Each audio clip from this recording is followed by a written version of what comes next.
इन दिनों इटखोरी में माँ भद्रकाली मंदिर में देखेंगे कि हलचल बढ़ गया है और उसका रीज़न एक ये है कि धार्मिक न्यास बोर्ड झारखंड के द्वारा पुरानी जो भद्रकाली मंदिर प्रबंधन समिति थी उसको भंग कर दिया गया और एक नया समिति का गठन कर दिया गया, जिसमें स्थानीय ही लोग हैं अध्यक्ष को छोड़कर।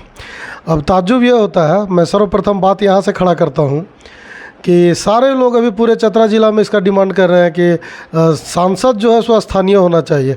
और केबीसी एक क्वेश्चन पूछ दिया, बड़ा अपमानित हो गए कि चतरा में ऐसा कोई योग्य व्यक्ति नहीं है कि आज तक बाहरी सांसद हुआ। अब सोचे कि यहीं के प्रखंडवासी, उनको ये लगता है जो 11 कमेटी सदस्य बना जिसमें अध्यक्ष लखनऊ के मैनपुरी के हैं दरअसल रहने वाले YK चौहान, जो यहाँ पे पहले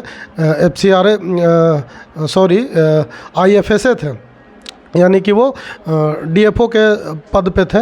उस वक्त मैं यहाँ पे नहीं रहता था और उन्होंने माँ भद्रकाली मंदिर में ये सच्चाई है कि वन विभाग के थ्रू बहुत सारे, कोई अपना पैसा नहीं, वन विभाग के थ्रू, चूँकि आपको पता है कि वन विभाग पर्यावरण के दृष्टिकोण से वन विभाग में CSR का बहुत फंड होता है, इसीलिए हमारे जबान से पहला जो वर्ड निकला वो FCRA निकला, चूँकि NGO में जिनके पास FCRA होता है CSR फंड उनको मिलता है। तो CSR का जो फंड है वो काफ़ी होता है पर्यावरण विभाग में। अब पता नहीं यहाँ के लोगों को कितनी इसकी जानकारी है कितनी नहीं है, लेकिन लोग ये हल्ला कर दिए कि बाप रे बाप YK चौहान जी बहुत दिए। आपको ये नहीं पता है कि उस फंड को देने में कितना का कमीशन का खेल हुआ होगा। खैर वो अपनी बात, हो सकता है नहीं भी हुआ हो, हम उनकी व्यक्तिगत चीज़ों पर क्यों जाएं। अब की बात आ रही है, आपको सांसद स्थानीय चाहिए और मंदिर प्रबंधन का समिति का अध्यक्ष सोचिए आपको पूरा चतरा जिला में नहीं मिलता है। आप बनाते हैं YK चौहान को, यहाँ कोई रिटायर्ड बढ़िया अफसर नहीं है, यहाँ कोई रिटायर्ड ईमानदार आदमी नहीं है उन 10 व्यक्ति के नज़र में जिन्होंने अध्यक्ष को बनाया है। ये पहला प्रश्न है।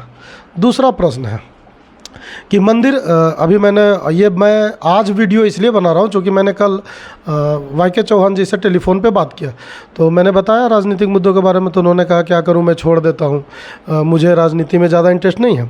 लेकिन जब दूसरा प्रश्न मैंने किया कि मैं पत्रकार के नाते पूछ रहा हूँ, मुझे वो नहीं मतलब है कि आप कब छोड़ रहे हैं कब नहीं छोड़ रहे हैं, आप आ कब रहे पदभार ग्रहण करने के लिए, तो फिर लगे एकदम नेता वाला भाषण लंबा लंबा शुरू हो गया कि अभी तो मेरे पास समय नहीं है, लेकिन मैं 1 सप्ताह या 2 सप्ताह के अंदर इटखोरी आने का प्लान बना रहा हूँ। अब आप सोचिए कि हमारे अध्यक्ष पद ग्रहण करने के लिए उनके पास समय नहीं है और 1 साल का संभवतः कार्यकाल है मंदिर प्रबंधन समिति। चूँकि अगर वो लागू होता है तो अभी उसमें बहुत सारा संशय है, संवैधानिक रूप से वो जायज़ है नहीं है, ये सब स्टडी का मटेरियल है। ये नहीं कि उन्होंने भंग कर दिया, आपकी भंग करने की पावर है भी या नहीं है।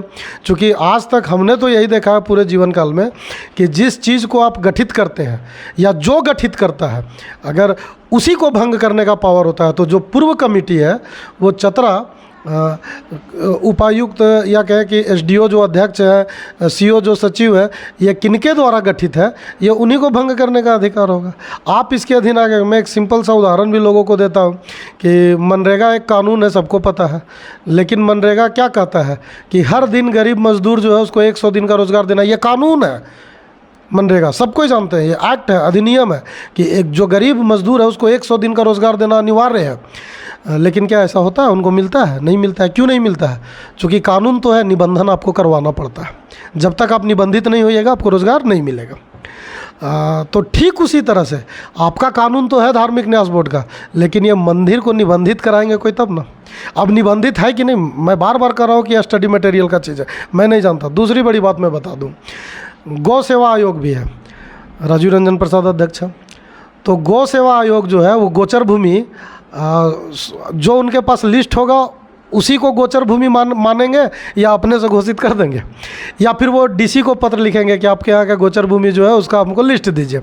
तो आपने जयशंकर पाठक जी ने, जो धार्मिक न्यास बोर्ड के अध्यक्ष है, उन्होंने पता नहीं लिस्ट मांगा या उसके अंदर है या नहीं है, ये सब बातें। और बहुत बड़ी बातें इसमें, दूसरी बड़ी बात ये है कि जो 4-5 लोग हैं, 10 लोगों का कमेटी है 11 लोगों का, उसमें से 5 लोग या 4 लोग पहले से सदस्य हैं आज भी, और नई कमेटी में भी वो सदस्य बने हैं। तो सदस्य आप पूर्व में भी है, सदस्य आप अभी भी है, मनसा आपकी साफ है। 3-4 लोगों को नए तौर पर घुसाने के लिए इतना बड़ा पॉलिटिक्स चला गया है। जो 3-4 नहीं है, उसमें से एक व्यक्ति हैं, वो अपने समाज के अध्यक्ष भी रहेंगे, वो डॉक्टर भीमराव अंबेडकर है, उस अभियान के भी अध्यक्ष रहेंगे, कांग्रेस के कमेटी में भी वो जिला पदाधिकारी होंगे, मंदिर में भी वो पदाधिकारी होंगे, और लिखेंगे कि हम जो है सो प्रशासनिक पदाधिकारी, रिटायर्ड प्रशासनिक पदाधिकारी। मतलब ताज्जुब है पद की लालसा। मुखिया का चुनाव होगा तो उनके भाई लड़ेंगे, विधायक का चुनाव होगा तो वो लड़ेंगे। मतलब कि आपकी लालसा कितनी है ये दर्शाती है। जब पद की इतनी लालसा तो पैसे की कितनी लालसा, ये कल्पना कीजिए। हाँ, तो हम अब आते हैं, जब हम उनसे बात किए कि आप कब पदभार, तो हम आएंगे 1-2 महीने सप्ताह के अंदर हम आएंगे। और उसके बाद लंबा सुनिए, हम अस्पताल खोलेंगे। आपको आने का समय नहीं है और बन के जाइएगा फिर आइएगा नहीं। मंदिर से ही अस्पताल खोलेंगे, मंदिर से ही पुजारी को पेमेंट देंगे, मंदिर से ये विद्यालय चलाएंगे, ठीक है। तो रामदेव बाबा का पतंजलि ट्रस्ट को धार्मिक न्यास बोर्ड में कहीं नहीं ले लेते हैं। वो ट्रस्ट है, वो चला रहे हैं, ठीक है। योग के लिए अलग केंद्र चला रहे हैं, स्वास्थ्य के लिए अलग चला रहे हैं, पौराणिक स्वास्थ्य व्यवस्था का अलग चल रहा है, शिक्षा के लिए अलग चल रहा है, तो उसको भी ले लीजिए ना। आप ट्रस्ट बनाइए, पुरानी व्यवस्था को सुदृढ़ करने का जो भी चीज़ है। आप बहुत अच्छे व्यक्ति थे, तो आप एक भी बार मंदिर से आपका बहुत लगाव था, आप अध्यक्ष बन के आने के लिए तैयार हो गए। मंदिर में आप जॉब रिटायर करके चले गए, उसके बाद आप आके कभी भी प्रबंधन समिति के साथ बैठ के आप रूपरेखा तैयार नहीं किए। यानी आपको भी पद का लालच है। पद मिलेगा तब वो विद्यालय बनाएंगे, बिना पद का, और मंदिर से उनका डायरेक्ट लगाव रहा है, प्रबंधन समिति में वो भी है। लेकिन ये सारा खेल ताम झाम जितना भी है, वो देखिए कि केवल पद, इससे किसी को कुछ मिलना जाना नहीं है। एकदम सेम वही कहानी है। मुखिया जी बन गए, राशन कार्ड लोग जो है सो लेके घूम रहा है कि डीलर हमको पेमेंट नहीं, डीलर हमको जो है सो रसीद आधा दे रहा है और राशन जो है सो आधा दे रहा है और रसीद पूरा का दे रहा है। और मुखिया जी लोग अपना मस्त है, जन समस्या में उनका पीसी बन गया, तो पीसी में मस्त है। मुखिया का चुनाव है पीसी के लिए हो रहा है। मैं यहाँ के जो नियमावली है उस अनुसार से बात कर रहा हूँ। जब जनता जबेर से उठ के आ रही है प्रखंड मुख्यालय और वो हल्ला कर रही है, जनता परसौनी से उठ के आ रही है, नवादा से उठ के आ रही है, वो हल्ला कर रही है कि हमको राशन आधा मिला, लेकिन उनके भी आप में जो जनप्रतिनिधि है वो हल्ला नहीं कर रहे। तो ये सारा जो विधि व्यवस्था है, ये विधि व्यवस्था आप पद के लिए और पैसे के लिए कर रहे हैं। इसमें आप जनता को बरगलाने का जो काम कर रहे हैं, ये बिल्कुल गलत है। इधर आप कहते हैं, शुरू में जब फ़ोन करते हैं, बोलिए हमको राजनीति से नहीं मतलब है, हम रिजाइन मार देते हैं। लेकिन ये भी सत्य है कि 40 साल में मंदिर का विकास नहीं हुआ। यहाँ के जनता बताएं कि 40 साल में मंदिर का विकास हुआ है कि नहीं। हमको तो याद है कि 15 साल पहले हम मंदिर जाते थे, तब क्या था और अब क्या है। और जो 10 साल 5 साल बाद आ रहे हैं, वो मंदिर की भव्यता को देखकर दंग है। तो आप पता नहीं किस सोच से इन बातों को कह रहे हैं। और अब ये धीरे धीरे जनता तक जाएगी बातें, और जनता ही निर्णय लेगी। चूँकि धार्मिक न्यास बोर्ड जो है वो यहाँ मंदिर नहीं चला सकता है, 11 आदमी नहीं चला सकते। जब भी मंदिर को चलाना होगा तो धार्मिक न्यास बोर्ड को भी यहाँ के लोगों को विश्वास में लेना होगा, यहाँ के लोगों के साथ कम्युनिकेशन करना होगा। आप रांची से फरमान कर दीजिएगा और मंदिर चल जाएगा। आप आइएगा भी नहीं भी आइएगा। और कौन आएंगे, कौन लोग आएंगे? वो पूर्व में, वो जो 4 या 5 लोग पूर्व में सदस्य बनने हैं, वो पहले से सदस्य है, लेकिन मंदिर में उनकी भूमिका कम है।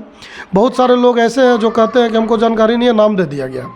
तो अब इसमें कोरी कल्पना है। अभी देखिए इसमें और कितना कुछ। कल, अच्छा दूसरी बात, मैं कल सांसद महोदय आए थे, बड़ा आशा और उम्मीद के साथ मैं गया था कि सांसद महोदय का कुछ अच्छा बयान आएगा, लेकिन निराशा हाथ लगा।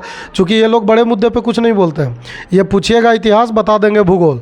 हमने पूछा कि ये जो प्रश्न किया सांसद महोदय से कि ये क्या संवैधानिक दृष्टिकोण से सही है जो उन्होंने निरस्त किया है, तो वो कहने लगे देखिए ये नियम से ज़्यादा मूल्यों की बात है। और लंबा लंबा फिर वही जो धारा प्रवाह भाषण चलता है उनका, वो चलने लगा। लेकिन इसमें चूँकि चुनाव नज़दीक आ गया है, उनको जो एक चौहान जी को छोड़ के 10 स्थानीय लोग हैं उनका भी वोट लेना है, तो वो अपना गोल मटोल भाषण दे के वो भी निकल लिए।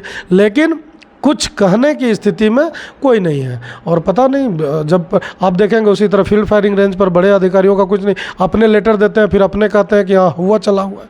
फिर देखिएगा कि मंत्री जी जा रहे हैं और बोल रहे हैं कि फील्ड फायरिंग नहीं बनने देंगे। देखिएगा कि जिला परिषद उपाध्यक्ष, हाँ इसमें फिर जिला मंदिर के संबंध में भी एक व्यक्ति का स्पष्ट बयान आया है, जिला परिषद उपाध्यक्ष का, और उन्होंने कहा है कि बिल्कुल गलत है। धन्यवाद।